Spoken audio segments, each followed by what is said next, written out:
Hey everybody, High Lord Tamberlane back with more Obscurities in miniature. Today we've got hot off the shelf Skulltaker, who obviously is not the newest of figures, but he's back and he's nicer looking than ever. This is my third Skulltaker that I have owned. I've owned one way back when in metal, one in fine cast, and finally, and hopefully one that sticks, because I was never a big fan of his weird arm position on the original version, the new one in plastic. So you can see he's much more dynamic and up to date in terms of the overall casting quality.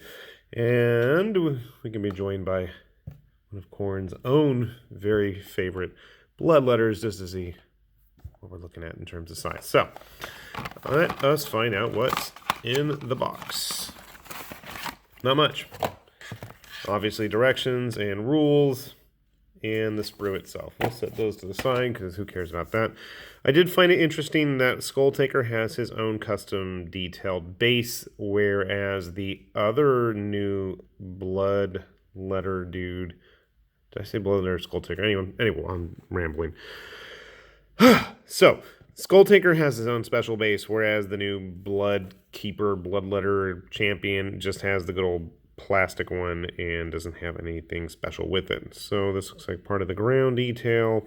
Doesn't actually look that big in terms of size compared to the original. I always thought the old Skulltaker was a little bit larger than most Bloodletters, and obviously with his armor and his sword and capes, he was going to be a lot larger. So I'm just looking here. Head's about the same size. Legs are definitely a little bit longer because this one goes all the way to our bloodletter's head here. I am going to go ahead and start popping pieces off. I still don't know what the hell he's actually supposed to be holding in his hand. It looks like a burning skull. The original, I don't know what was going on. And like I said, I built two of them already, and I still don't know to this day what he was holding. I do like his updated armor, though. It reminds me of Skulltakers. This is Skulltaker. I meant Scarbrand. It reminds me of Scarbrand, the big bloodthirster character model they made a couple years ago. Something about the big skull and the corn symbols everywhere. All right, I'm going to shut up. I'm going to grab the clippers and we're going to put this bad boy together and see how he stacks up to his bloodletter brethren, okay? All right, we are back. We have 99% completed Skulltaker. As you've noticed, obviously, I did not glue that cape on because it's going to be a major pain in the butt trying to paint him with that attached. Now, thankfully, where it does attach is not going to be a difficult issue. You see this piece of cloth right here with the horrible cut jobs that I need to clean up. It just basically slides in and slots underneath his shoulder pad right there.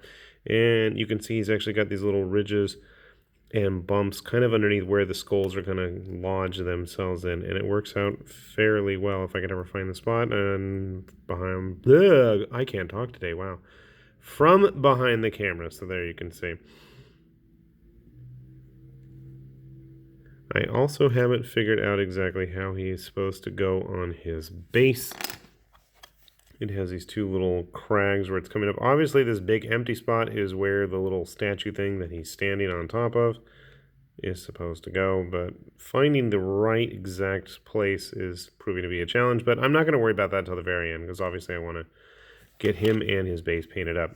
So let's talk a little bit about the model. So one thing I encountered was when putting him together, the way his legs actually go together did not seem to be the most effective or conducive or logical reasoning. So what I ended up doing was actually gluing the leg with the rubble to the torso and then attaching the other leg, and it seemed to fit better.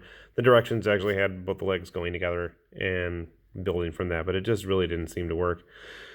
I am pretty pleased with this model, though. Skulltaker was always a cool-looking model. I like the concept of him as this badass warrior who just hunted the battlefield for the heads of worthy opponents. And I think it is very cool that they gave him his own custom base to go head hunting. So you can see he is a little bit bigger than a regular bloodletter. He is obviously going to be bigger than a regular human. I guess I can grab Scarbrand because he's definitely not bigger than Scarbrand, and he's bigger than a Marine. So, you know, he does have that imposing presence. Not as much as a Demon Prince, but definitely more than a regular bloodletter. I don't know how he stacks up with the new blood letter champion guy that is in the clamshell. I have not had a chance to grab him. I will be doing that soon enough, though, so never fear. I do also like the fact that I can finally tell what he's doing. He seems to be searing off all the skin or muscle or junk off this skull and burning it clean to add to it being another trophy for his patron of the arts. But the one thing that we also need to discuss, the elephant in the room, is the cost. Now, for whatever reason, Skulltaker here is about $10 at least more than the clamshell bloodletter character. And why? I mean, sure, he came with a fancy box and a little pamphlet with all his rules, but that's about it. Parts-wise, I think they work out to be just about the same, except for the fact that Skulltaker has a few extra pieces to make a base. Now, is it a $10 worthy base? Not really. I mean, it's neat, but I just sometimes I wonder what GW's pricing schemes are all about, because it just seems kind of off. But if you're interested in picking up oh Jesus, I keep messing their names up, Skulltaker, then I think he is a worthy addition. I mean, you are paying a little bit more because it comes in a fancy box, and that seems to be the box tax that I've noticed. And I'm knocking Mudging over there. Sorry, Koji. Get your robot out of here. Just be off to the side. But overall, I am really pleased with how it looks. Very dynamic sculpt, and it still harkens back to the original model. It's going to be a fun one to paint. Lots of reds and blacks, obviously.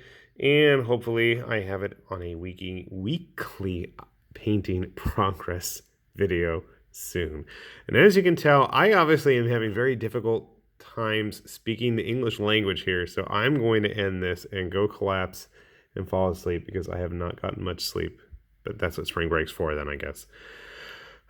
With that said, this is High Lord Tamberlane, because I know who I am, and this is Obscurities and Miniatures, because I know what I'm recording, and I am going to say farewell, because I know it's time to sleep.